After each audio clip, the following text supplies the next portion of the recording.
विकास करने के लिए हमें योजना बनानी पड़ेगी।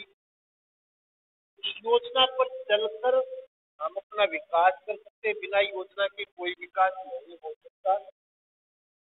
जब तक हम विकास करने के लिए एक अच्छी योजना नहीं बना लेते, तब तक हम विकास नहीं कर सकते।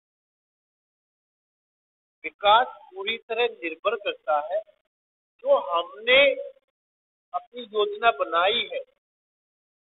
हमने लक्ष्य तो रख लिए, हमने अपने उद्देश्य तो निर्धारित कर लिए, लेकिन अब उन उद्देश्यों को, उन लक्ष्यों को प्राप्त करने के लिए हमें एक योजना की जरूरत पड़ेगी, जिसमें हम कोशिश करेंगे कि हमारे पास जो उपलब्ध संसाधन है उसका ज्यादा से ज्यादा प्रयोग हो, ताकि हम सही समय पर बिना किसी बाधा के अपने लक्ष्यों तक पहुंच के अपने उद्देश्यों को प्राप्त कर।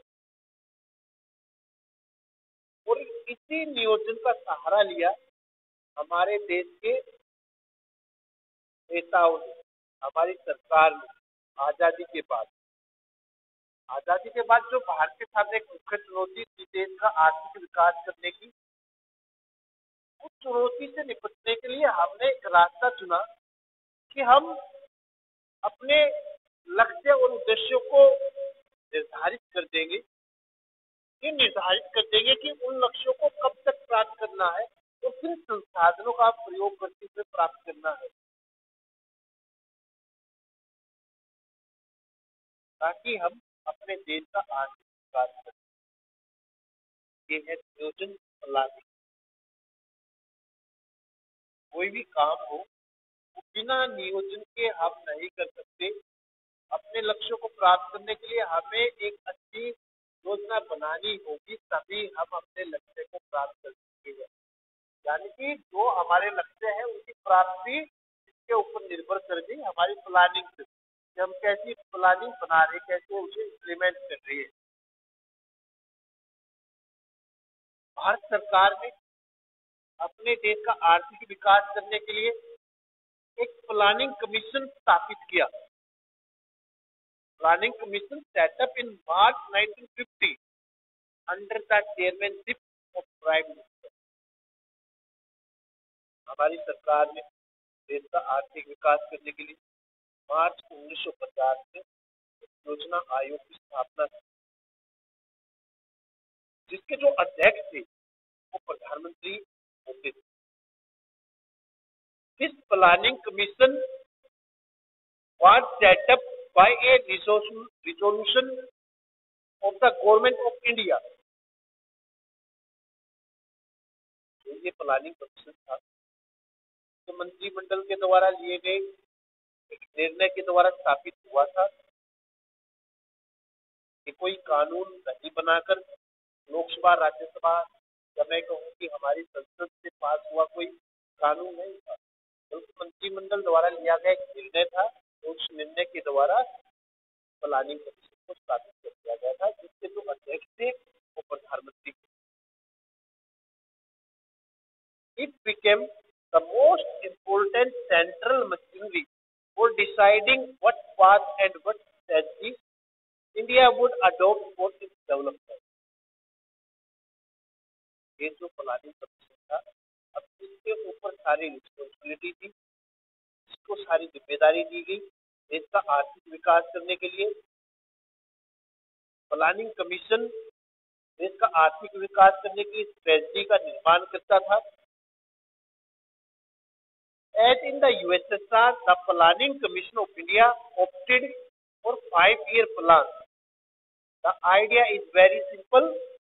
The government of India prepare a document that has a plan for all its income and expenditure for the next 5 years.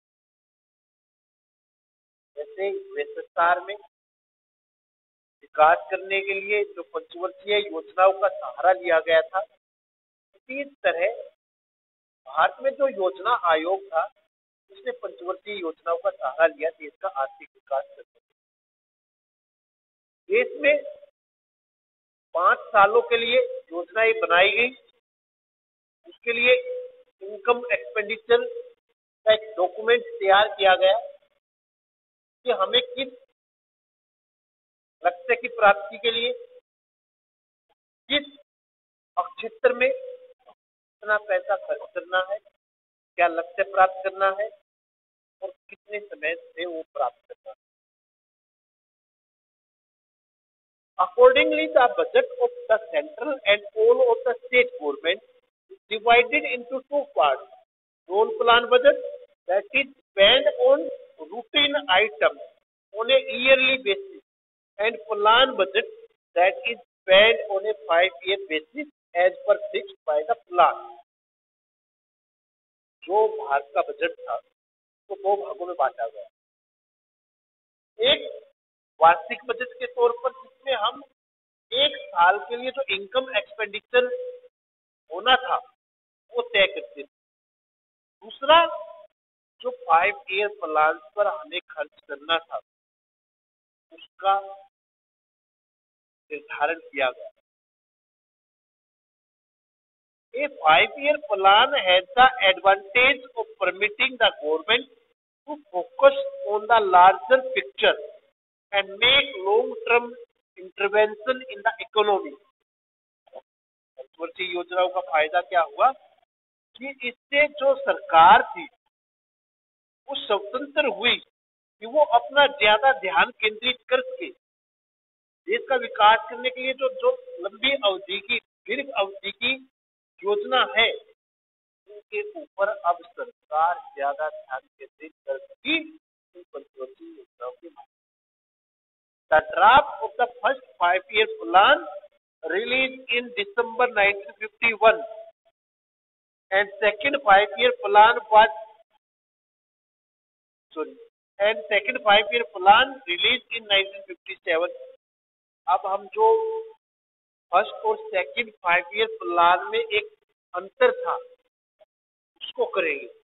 पहला जो 5-year प्लान था, प्रथम जो पंचवर्षीय योजना थी उसका जो ड्राफ्ट था वो दिसंबर 1951 में पेश किया गया, रिलीज किया गया। और दूसरा जो पंचवर्षीय योजना थी उसका जो ड्राफ्ट था वो 1957 में पेश किया गया, रिलीज हुआ। These two 5-year plans was differ from each other in many ways. अगर हम डीपली स्टडी करें तो हम पाएंगे कि पहली जो पंचवर्षीय योजना थी और दूसरी पंचवर्षीय योजनाओं से कई मायनों में अलग थी, भिन्न थी। कैसे? हम एक बार पहले फर्स्ट 5-year प्लान को पढ़ते हैं। उसमें क्या लक्ष्य रखे गए, किस तरह लक्ष्यों की प्राप्ति करनी थी। The first 5-year plan term was 1951 to 1956. जो पहली पंचवर्षीय योजना थी वो पंचवर्षीय योजना 1951 से 1956 तक चली। K.N. Raj was the chief planner of this 5-year plan. Chief architect थे, चीफ प्लानर थे फर्स्ट 5-year प्लान के, वो थे K.N. Raj। First 5-year plan was for slow speed of progress as a fast rate of development might endanger democracy। जो ये first 5-year plan था वो क्या था, जिसमें विकास का जो लक्ष्य था वो धीमी गति रखा गया। धीमी गति से विकास के लक्ष्य को प्राप्ति का तरीका अपनाया गया, क्योंकि अगर हम उस समय जो हमारे लिए पहले ही चुनौतियों से भरा पड़ा था, उस समय हम तेज गति का लक्ष्य रखते विकास का, तो शायद भारत का जो लोकतंत्र है दुनिया के कुछ दूसरे देशों की भांति लड़खड़ा जाता है। ये हमारे देश के नीति निर्माताओं ने धीमी गति से विकास का लक्ष्य निर्धारित किया। In the first 5-year plan, main thrust was on agriculture sector, including in dams and irrigation. जो फर्स्ट 5 ईयर प्लान था वो पूरी तरह कंसंट्रेटेड था एग्रीकल्चर सेक्टर पर। फर्स्ट 5 ईयर प्लान के तहत देश में बांधों का निर्माण किया गया, सिंचाई व्यवस्था को दुरुस्त करने का प्रयास किया गया। In this first 5 year plan main focused on agriculture sector because this sector was hit by partition and needed urgent attention. हमारे नीति निर्माताओं ने एग्रीकल्चर सेक्टर पर इसलिए फोकस रखा क्योंकि भारत के विभाजन से सबसे ज्यादा प्रभावित भारत की कृषि व्यवस्था हुई और इस क्षेत्र पर भारत की अधिकतर आबादी अपनी आजीविका के लिए निर्भर करती थी। इस कृषि व्यवस्था को दुरुस्त करने की जल्द से जल्द जरूरत थी। Many large scale and multi projects were launched in this 5 year plan such as Bhakra Nangal Dam। अगर हम फर्स्ट 5 ईयर प्लान की बात करें तो कई सारे जो मल्टी प्रोजेक्ट थे वे लॉन्च किए गए, स्टार्ट किए गए। भाखड़ा नांगल डैम पूरी मल्टी प्रोजेक्ट योजनाओं में से एक है। It focused on land reforms as a key to the country's development. The plan identified the pattern of land distribution in the country as the main obstacle in the way of agricultural growth and development. First 5 year plan के तहत जो भूमि का distribution था, land distribution था, उसका pattern तैयार किया गया क्योंकि इससे पहले जो लैंड डिस्ट्रीब्यूशन था वो अनइक्वल था। केवल कुछ एक जो जमींदार थे, लैंडलॉर्ड थे, उन्हीं के पास अधिकतर भारतीय भूमि थी, छोटे किसानों के पास भूमि नहीं थी। तो भूमि सुधार कार्यक्रम इस फर्स्ट 5 ईयर प्लान के तहत चलाया गया। इसी तरह बात आती बेटा second 5 year plan. Second 5 year plan क्या था? Second 5 year plan from 1957 to 1961। जो फर्स्ट सेकंड 5 ईयर प्लान था, दूसरी पंचवर्षीय योजना थी, उसका कार्यकाल था 1956 से 61। PB Mahalanobis was chief planner और आर्किटेक्ट ऑफ दिस प्लान। जो चीफ आर्किटेक्टर थे वो थे पीबी महालनोबिस। सेकंड जो 5 ईयर प्लान था उसके चीफ आर्किटेक्टर किसको माना गया? PB Mahalanobis. Second 5 year plan was for fast and quick structured transformation. जो ये दूसरी पंचवर्षीय योजना थी, इसमें तेज गति से विकास का लक्ष्य रखा गया।